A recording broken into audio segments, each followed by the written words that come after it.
Shalom friends, welcome to DAF Reactions, Ketuvot 4. Weddings.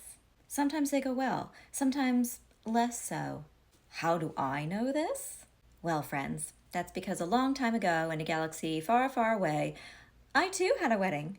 Now my wedding was held at a medieval weapons museum, because I am that cool. 9 years later, the divorce venue was far less badass by comparison. But what can you do?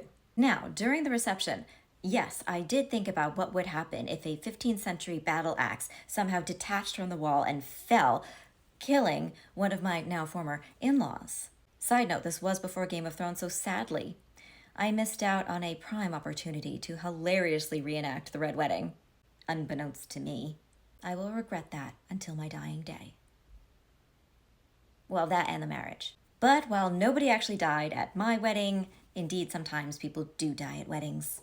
Well, that's exactly the predicament that this DAF is dealing with. What if the father of the groom or the mother of the bride legit dies right before the ceremony? In that society at that time, those two were the primary wedding planners of this whole event. So it's kind of different if they died versus any other relative at the wedding who had less of a vital role. Now, to intentionally misquote Ashes Chayil, a good wedding planner who can find their worth is far beyond that of rubies. So essentially, the bride and groom aren't going to be able to replan the wedding if one of these two die. We get a baraita about what to do.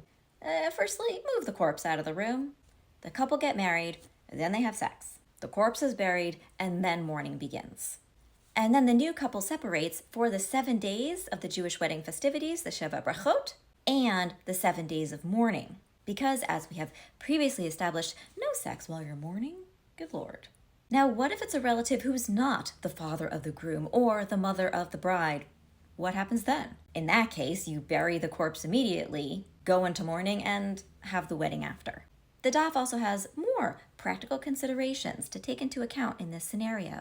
Like if the food for the wedding hasn't been cooked yet, okay, sell the food, no major loss. Mourn first. On the other hand, if you have already started to prepare the food and get everything ready, no one's going to buy that food from you. And since there was really no refrigeration at that time, frankly, it does make more logical sense to have the wedding, then do the burial and mourning.